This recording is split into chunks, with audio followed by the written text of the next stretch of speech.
Often when I'm doing coaching, many women come and they're like, Cynthia, I'm ready to date. Where can I meet and find a man? And yesterday in my coaching session, I told her, girl, meet him in your pleasure. If you're new here, welcome to Heal the New Sexy, where we discuss all things healing, self-love, and relationships. This video is going to be different. You're going to want to go ahead and get a notebook and a pen so that you can take some notes, because I'm really about to teach you something today that I feel like many women miss, and it's very critical to your dating life and your life as a single woman. So I want to start off by saying that many women delay joy and pleasure because they're waiting on a relationship. I often say, I feel like I was raised to go to school, get a job, and then get married. But there was no pleasure in between. There was no self-exploration.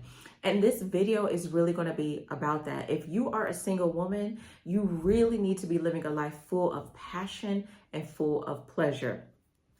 This is about cultivating your pleasure, your power, and your presence before love finds you. So I want you to keep that in mind. Some women dread singleness. Some women hate being single, but I want you to love your single life. I always say, or I've said before in other videos, I really want to grieve being single before I get married. I want to be like, oh my gosh, all the things that do I want to give this up? And I want the very same for you. When the man comes, be happy that he's there, but also be like, oh my gosh, what am I giving up to move into this next chapter? So let's redefine pleasure. This is beyond the sexual context. This is about peace and beauty, adventure, softness, your creativity, and your leisure. What does your life look like? When you wake up in the morning, how do you feel? Are you excited about the things that you get to do for the day? Or is it going to work, being at home, going to church? Because you know that's how we do. And you'll be like, well, God can send me a man, and he can. He can. But can you make it a little easy on the brother? Because you're out living a pleasurable life. You're out living a life that you enjoy.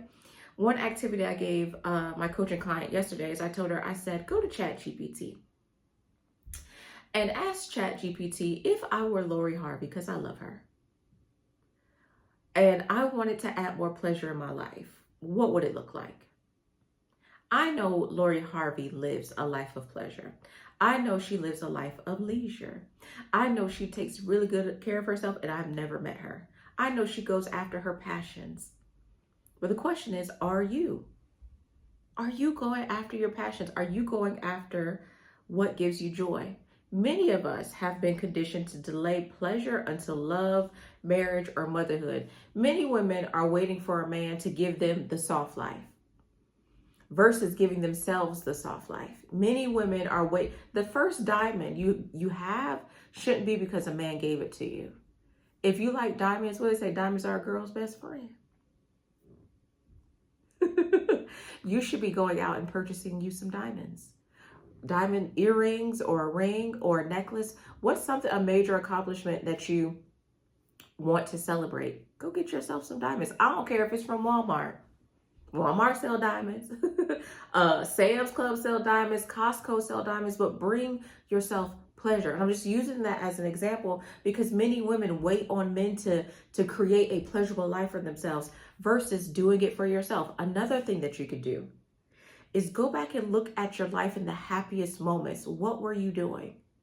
Go back to your childhood. What does that little girl need? I remember being in the first grade and growing up in Germany. First or second grade. And that song, Don't Cry For Me, Argentina, from the movie Evita came out. Baby, I wanted to be an opera singer. Baby, I wanted to be an opera singer. That brought me joy. I know you're like, what, Cynthia? And I know, two extremes, right? But you couldn't tell me anything. And I'm sure in the Atlanta area, there's someone around here that can help me sing some opera. So once I, get through this season of my life, I'm gonna go take me some opera lessons. What would bring you joy? Are you artistic? Are you creative? What will bring you joy? Now, in bringing you joy, I'm not talking about creating another job. I'm talking about something that fuels you, that fuels your soul, that makes you feel good, that makes you feel soft, that makes you feel sensual. One thing that she shared, she was like, I was supposed to go to the spa once a month. You just reminded me about that. Is that something that you're supposed to be doing? How are you going to pour into yourself? And many women feel like they're being selfish when they are doing this, but this is what this is about. And you may say, Cynthia, like, what does this have to do with meeting him? You set the standard for you. You set the standard for the quality of your life. And when that man finds you enjoying your life, when that man finds you taking really good care of you, he has no option but to do the same. Yesterday, I drove by and a man was in his garage. He had a candy apple red Challenger. Now, it was raining outside, but the garage was open. I could see him drying off the car.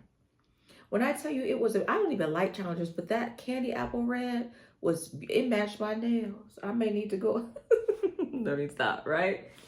And I saw him taking care of that car, and I told my son, I said, it looks like he washed that car. So even when other men don't wash the car because it's raining, that man went and washed his car and was in his garage drying that car off.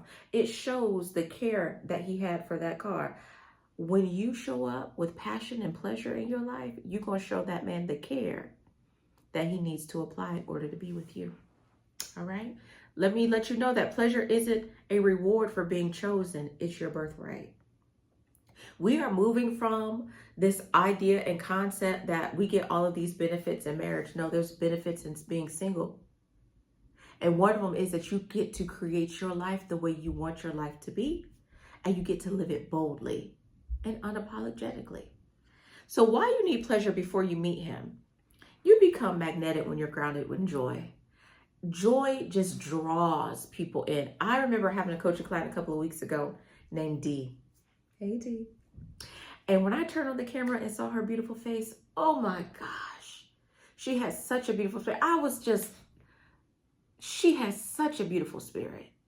When you have joy, you draw people in. People want to be around a woman whose life is full with pleasure because she is happy. She has joy and it's magnetic. Nobody want to be around a party pooper.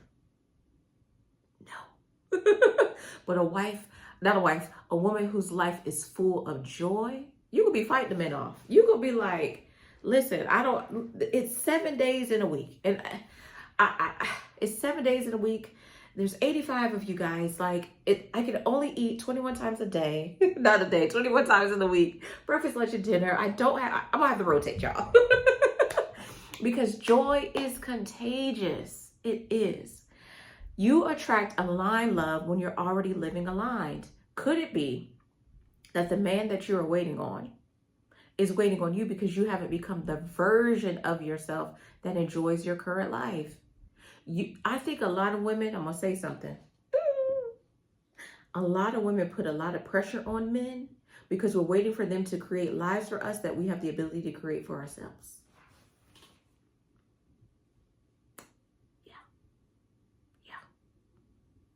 You want that soft life? Go create it. You want to be a socialite? Start moving like that. Create your life. Stop putting that. Now, let me, don't take it out of context. Okay, don't take it too far. Because I do believe that when you and your man get together, that you guys create a life together. But I think a lot of women put a lot of pressure on men because you're waiting for him to create this life for you versus creating it yourself. And then when he comes, he already sees the standard and the level that you are living on. And he knows, oh, I can't decrease her way of living. I can only add to and increase. Okay. Men are often drawn to energy of women whose life are fulfilled. They're just not waiting. Men can tell when you are just sitting around and you're waiting. And I'm not saying this in a negative way. I just feel like we have been conditioned that life doesn't start until you have a relationship. So if you were married and then you get divorced, or you were in a relationship and then you break up, it's like your life stops and you just focus on working. Men can tell that. Men can tell the difference between a woman who doesn't play about herself and who's really out there enjoying her life versus a woman who doesn't find pleasure in her life. You don't need a hero. Be your own hero. Okay? Let me tell you this. He should meet you at your overflow, not at your starvation. Now, let me say this because life happens. Life happens. I've met a wonderful man now that I'm doing this whole cancer journey thing, right? But you should be living a life, and I was living a life that I enjoyed prior to this. You should be living a life where when he comes, it's like a cherry on top. That's your best friend. You guys do things together. You have fun. It's joyous, right? Not that you're from this place of, oh, I need him. I need him. I need him. I need him to feel me. I need him to validate me. No. Mm-mm. It's about your pleasure. Now let's talk about practical ways to add pleasure to your life. Schedule joy like a non-negotiable. Weekly solo dates. And if it's just getting up in the morning to have coffee and make yourself a fancy coffee, whatever it is, but schedule joy. Put it on your calendar for every day. Every day for the next 30 days, I want you to schedule joy. It could be listening to your favorite song in headphones and dancing. It could be buying yourself a thick cream, a rich cream. I told the coaching client yesterday, your life should be rich, like a good creme brulee. It should be so rich, okay? Find ways to add richness to your life, to add joy, pleasure, add massages, facials, hobbies. What's your hobbies? Are you creative? Do you make creams and lotions? Are you artistic? Are you into pottery? Remember that ghost scene where they was making the pottery on the wheel? Do you read romance novels or watch romantic movies? What do you do to bring pleasure to your life? Oh, can we say boundaries can bring pleasure to your life? Who you need to tell no to? Right? Dress in ways that you love, even at home. I saw a TikTok video of this young lady and she talked about that. She has dresses that she wears at home and they weren't full of bleach stains and holes. They were nice. They looked good. They complimented her body. Listen, dress the way you love. You don't have to be monochromatic or whatever. Sorry y'all, I'm shaking the camera. Dress in a way that you love, okay? About perfume, look at perfumes. TikTok has perfume talk. Also on, who is it? TJ Maxx. Like TJ Maxx has the sand and fog oils. Brown Sugar Babe has body oils that I love, okay? Brown Sugar Babe, sand and fog, if you want to write me a check, I'll take it. Thank you so much, right? What brings you pleasure? What brings you, going to the range? Taking that 8K, blah, blah, blah, blah. That may bring you pleasure. What brings you pleasure and bring it to your life? Eat beautiful meals, create beauty in your space. I love when girls make themselves a tray with the flowers and they're eating off real plates and they're taking their time. Eat beautiful meals. In the world we live in, it's like go, go, go, go, go, go, go, but slowing down, taking your time to eat, taking your time even to shower, being more intentional will bring pleasure to your life. It will activate your senses. Explore your sensuality, movement, music, touch, fragrance.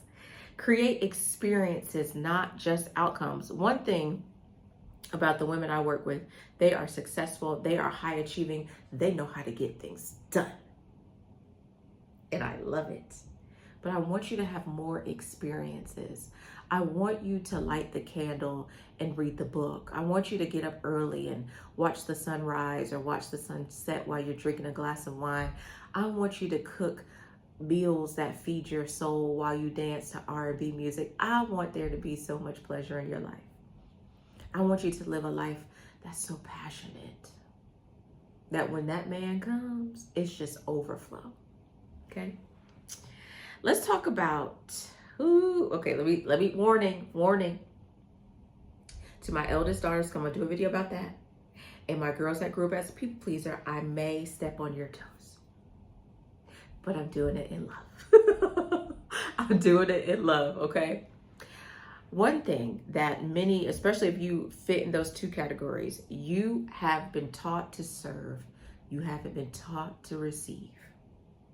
Pleasure teaches you how to receive not once, but before you're partnered. I want you to take inventory of your past relationships. I want you to think of all the things that you gave in that, your emotional labor, your physical labor, because many of us have partnered with men previously where it wasn't a give, it was us giving.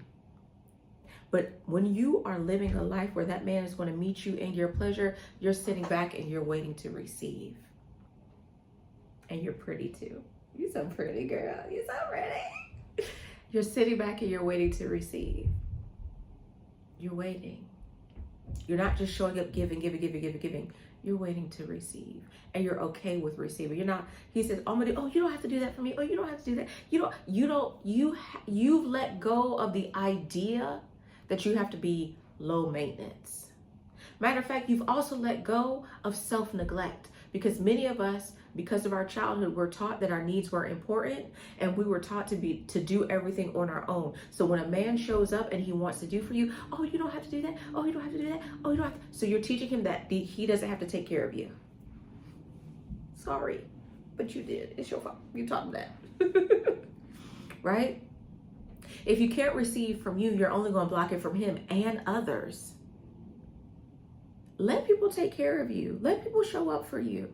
Let people support you. Now, I know in your history, you probably don't do that because you feel like you're going to be disappointed, but he's not going to do that to you. But when you create a pleasurable life, you're used to being served. Let that man serve you on, his hands and his knees if he wants to. Listen. Pleasure, I like this, re-regulates your nervous system and opens your heart. A regulated woman is an irresistible one. That hyper independence you have, that you got to do it on your own, that's connected to your nervous system. That's connected to your previous story. But the woman who's evolving, she lives a life of pleasure. And let's talk about other ideas, because it's coming to me. A pleasurable woman is okay with having a cleaning service, having a nanny, taking her laundry to be clean. She finds ways so that she can free up her time to do the things that she enjoys. She doesn't force herself to do things that she doesn't enjoy just because it's the norm. Find ways to bring pleasure to your life. I'm gonna keep saying it. Okay? I want you to know that your life is your main relationship. And that's what you need to focus on. The relationship you build with yourself sets the tone for every other connection. Everyone. So when he comes into your life, you've already set the tone. This is how I live. This is what I do. This is how I take care of myself. This is how I treat myself. These are the things that I enjoy. And then you can invite him in on those things. Okay? You're not preparing for him. You're becoming you. Many women, I'm trying to be a wife and I'm doing this and I'm doing that. No. I am being Cynthia. And he gonna love Cynthia. Ooh. He's not gonna be able to get enough of her. Can you say the same about yourself? That he's gonna love you and he's not gonna be able to get enough of you. See, when we're preparing to be a wife, we're preparing to serve. But when we're taking care of us, we are preparing to be served. And that's very different. We give, not give and take. Okay? We're preparing to be cherished. We're preparing to be taken care of. We're preparing to be spoiled. That's what we're preparing for. Okay? But, and not in preparing for it, we're giving it to ourselves before he comes. Okay? Keep that in mind, that you are creating a life of pleasure before he comes. But when he comes, he's going to pick up right where you laid off. Right where you left off. Forgive me. I hope you enjoyed this video. Now, I want you to comment below and I want you to let me know what's one thing that you're adding to your life this week so that you have more pleasure. All right? Comment below. So I love interacting with you and I want to see how you are going to be more intentional about being pleasurable in your life and not waiting on a man to bring that pleasure. This is Heal the New Sexy. My name is Cynthia.